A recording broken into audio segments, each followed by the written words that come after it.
Hello and welcome to a new episode of Experiencing Infdev Plus. In the last episode, I've done some exploring, and I've done all the exploring that I wanted to do. So, in this episode, I'm going to move on to some building. I got some stuff that I got planned to build, as I said in the previous episode. So, I will start doing it in this episode. Not sure how long it will take to build those things, so I might finish it in this episode or the next one. We'll see. It will also depend on whether or not I come up with another thing to build. Anyway, the first thing that I'm going to build is a bone farm. Soon it was because I want to have a lot of bones.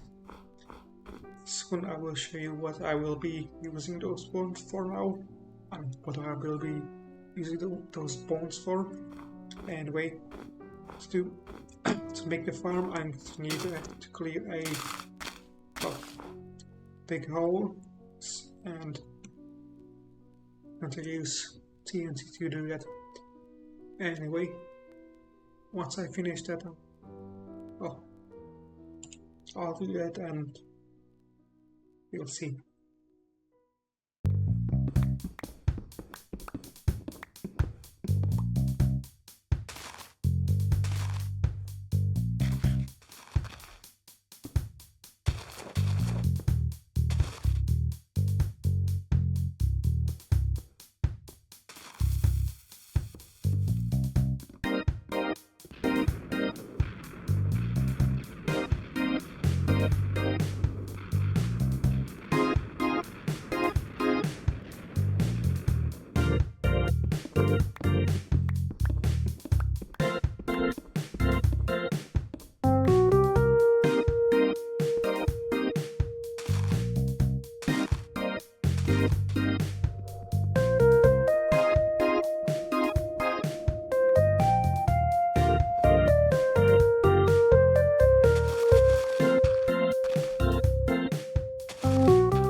So, I finished digging out the holes, both of them. So now I will continue working on the farm. As you might have guessed, the way this farm works is that these skeletons spawn and they will fall to their deaths onto a platform where their drops get collected into a storage system. Anyway, now what I need to do is make a platform at the bottom, build walls around the spawners and ceiling, roof, and make some sort of collection systems for drops. Anyway, I'll start working on the floor and the walls first. So I have finished building the killing platforms, so for both of these farms. This means that once this farm is working, the mobs will fall down onto here, then their drops will be blown by fans into this hole, where there will be another fan which will blow them into some water, which will take them into some storage where all the drops will get collected. Anyway, to show you, well, it's quite easy, so I can show you how I build it on camera. Basically, I place some of the fans here. Behind them will be some clocks that will power them. Above them will be some solar panels. I use solar panels because I want to save on fuel. These solar panels will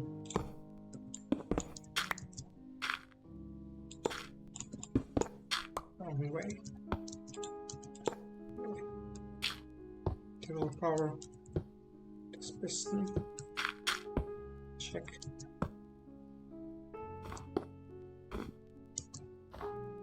Seems like it's dark, so I will wait for day to show you. Anyway, now that it is day, let me explain how it works.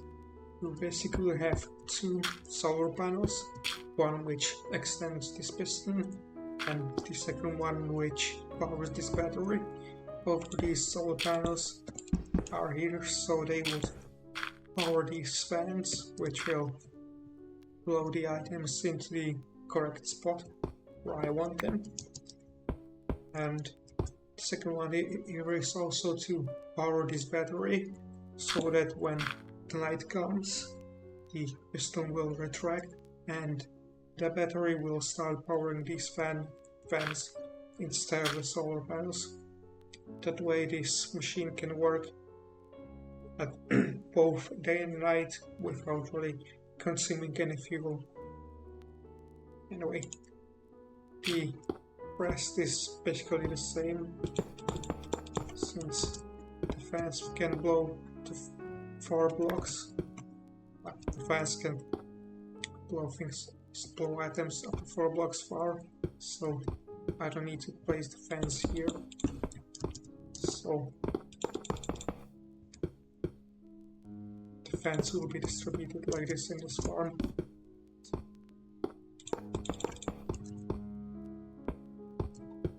Anyway, the rest is basically the same, so I will finish it and show you how it looks in the end.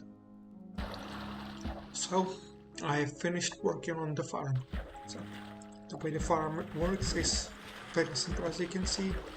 So the skeletons spawn, they fall to their deaths, after which the drops that I get from the skeleton get blown around by these fans, after which they end up in this water stream, which carries them into this water elevator.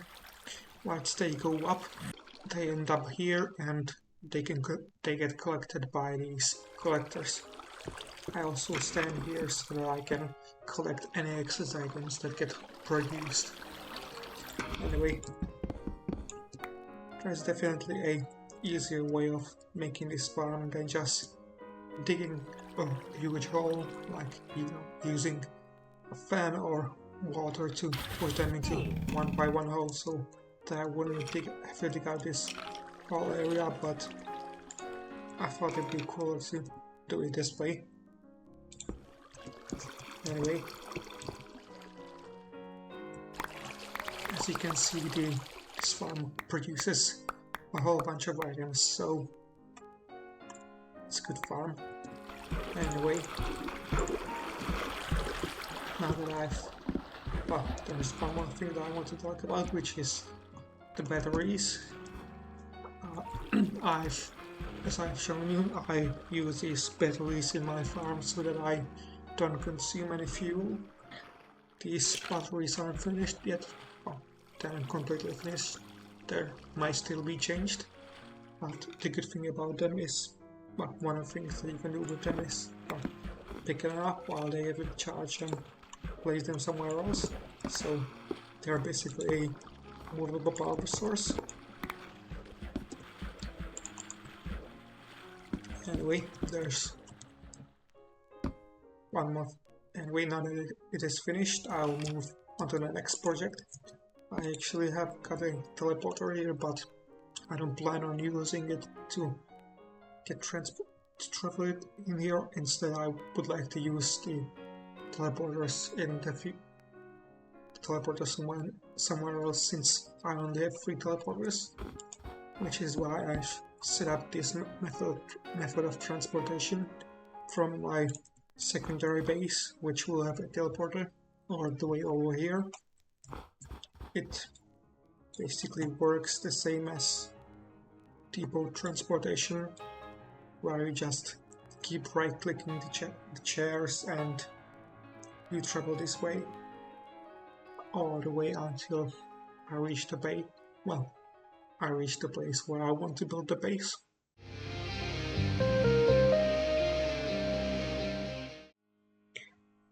As you can see, this is a pretty cheap and relatively fast method of transportation, so I decided to use it here because I don't really care about appearances here. And we've arrived at the area where I plan to build my secondary base. In order to get down from here, I'm not using chairs. Instead, I just jump out with some water. Ouch. And use the chairs to get to my base.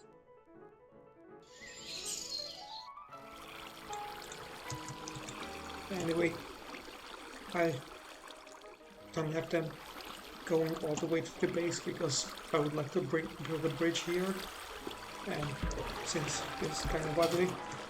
Anyway, I plan on building a secondary base over here, since there is a mason where I can collect some building materials. I actually chose this place kind of on a whim, without really thinking about too much, since I wanted to be close to Mesa, but as it turns out, this is a pretty good place, because I've got this mesa over here, the swamp, and some jungles. There are also some desert lizards in the distance. I found a desert pyramid, which I haven't yet explored, and 2 trees of life in that direction, all of which I can access using this river. So I will probably also build a small port somewhere here. Anyway, I plan on turning one of the trees into a log farm, since tree ants that spawn in there drop logs. Anyway, but first I'd like to build a house here. I got a rough idea of what kind of house do I want to build, so I'll start building and show you what once I've built something. Anyway, this is the sort of house design that I'm going for. As you can see, it is constructed using the bones of my enemies. Anyway, this is one of the reasons why I have decided to build the bone farm, so that I could build this sort of thing. I already had this design sort of pre-planned, except, well, sort of. I had a rough idea of what I wanted to build, but I haven't yet decided as to what I'm going to build on the inside. Right now I have planned to have 3 floors, which is the being ground floor, first floor, and basement. I think I will probably build a wheat farm in the basement, or maybe I will build it on the hill over here. I haven't yet decided. And storage for some blocks in the first floor.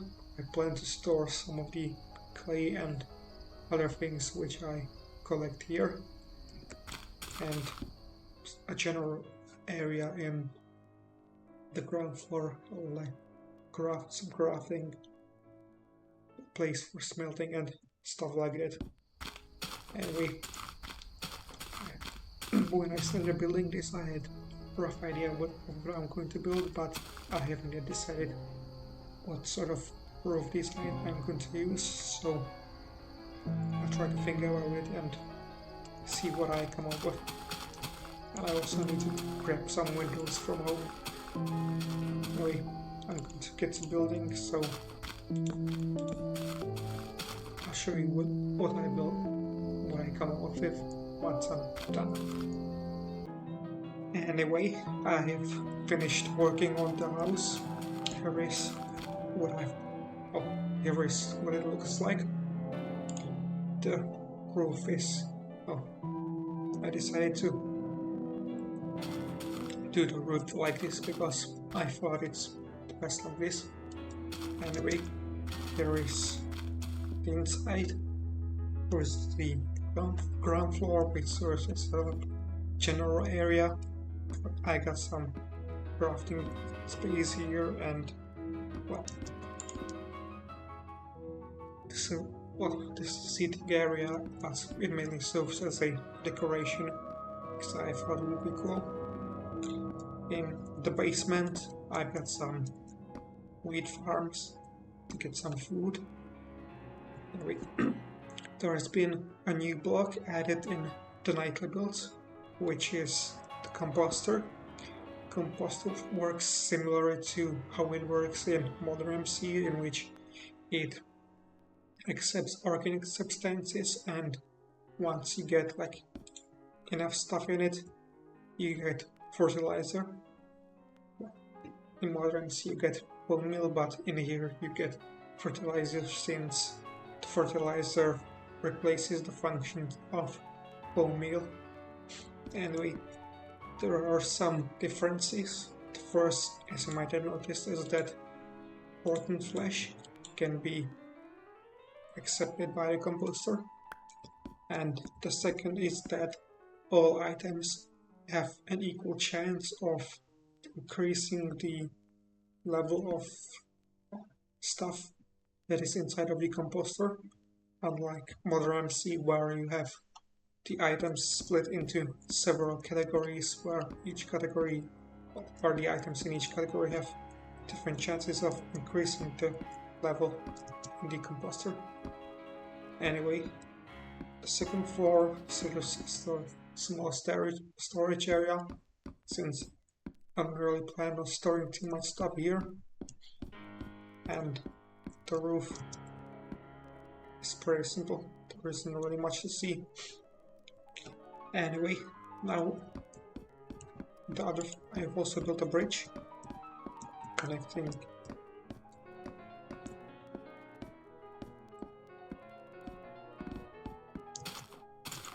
to this. What I also showed it before going. As you can see, it's made out of oak and cobblestone. I think it turned out pretty well.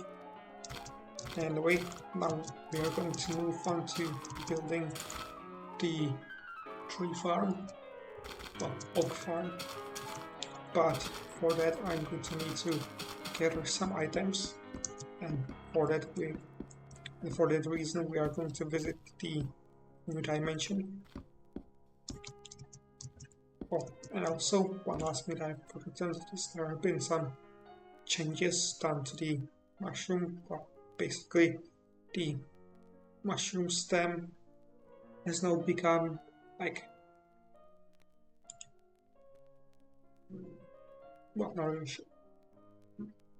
Basically, in the past, the mushroom stem and mushroom caps used to have separate IDs, but they now have been merged so that they would have the same ID, and so this means that there was now a freed up ID, and that ID is now being used by some new vines for the nether dimension, or as it is called in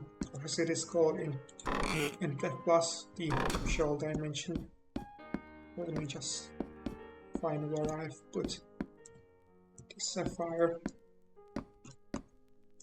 Anyway, now we are now in the new dimension. As I've mentioned in the previous video, or rather wrote in the previous video, there is now a proper way to access the new dimension, which is with so-called slip gates, which are basically holes in the bedrock, which, well, when you jump through them, you get teleported get teleported here, and a hole in the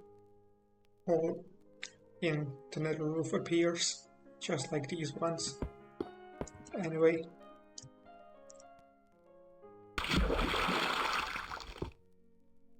this spoiler isn't supposed to be here, but I got it here because I used the early night levels.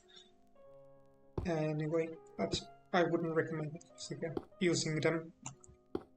Anyway, as I've said, I want to build an oak farm, and for that I'm going to need to gather some items.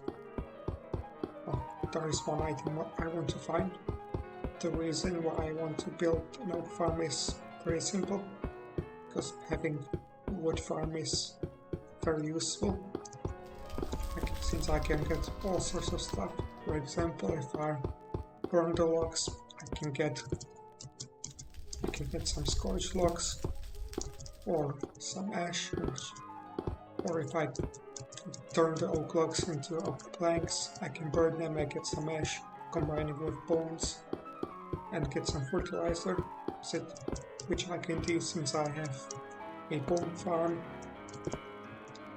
If I have a lot of oak, I can work on bigger projects and stuff like that. Overall, it's very nice to have an oak farm. Anyway.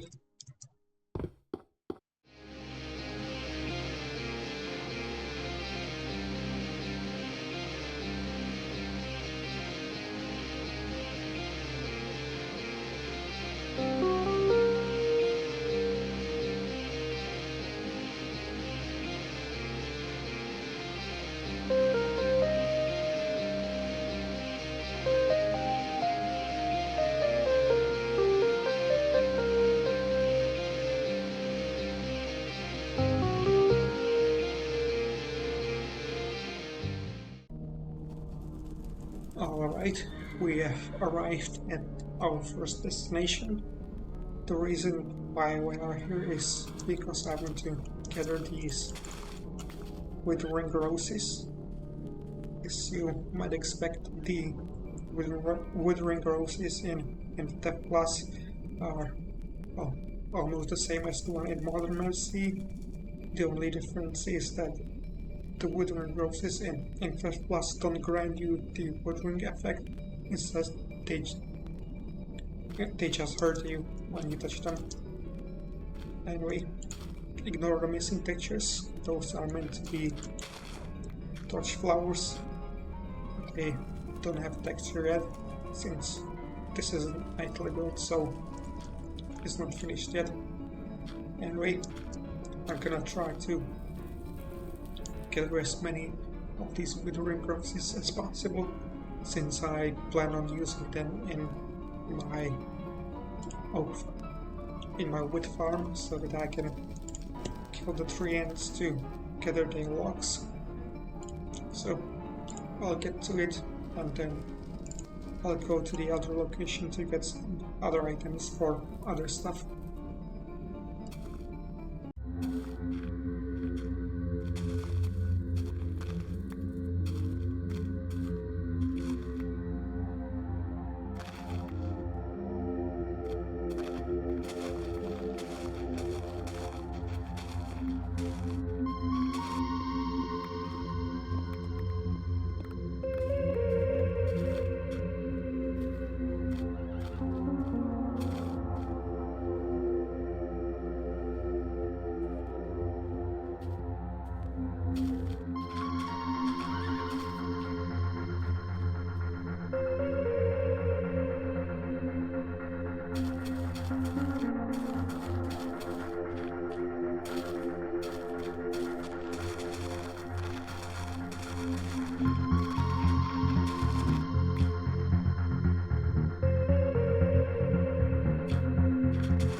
I think I've managed to collect enough withering roses. I was intending to collect only like 2 or 3 stacks, but in the end I ended up collecting almost 7 stacks. Anyway, also collected some torch flowers, and as you can see, there's been a new nightly build during which a new a texture for the torch flower has been added, and one other change has been also that the zombie horses no longer take fall damage, and you can also take them, but I'm not going to do that now. The next thing that I want to do is collect some amethysts. That is because I would like to make some hell forges which require an amethyst to make them. The reason why I want to make hell forges is because they don't really need fuel, and you can smelt a whole bunch of stuff for free. Of course, there is a risk that comes with that. Oh, the new ore. It's Damascus. Not sure how it's pronounced. Anyway, this is a new ore that's been introduced in this version. Oh, that's being introduced. Anyway, as I was about to say, there is a risk that comes with using the hell forge, which is that if you smelt too many items, I think currently it's 1 stack, then the hell forge will explode. And also if you mine the hell forge before it's properly cooled down, it will also explode, so you need to be careful about that. But if you are careful, then you can get stuff smelted for free. Anyway, for the reason I will be getting some amethysts, and also I would like to since amethysts are new gems that has been added, there is also a new teleporter, purple one, so I wish to use that. Anyway,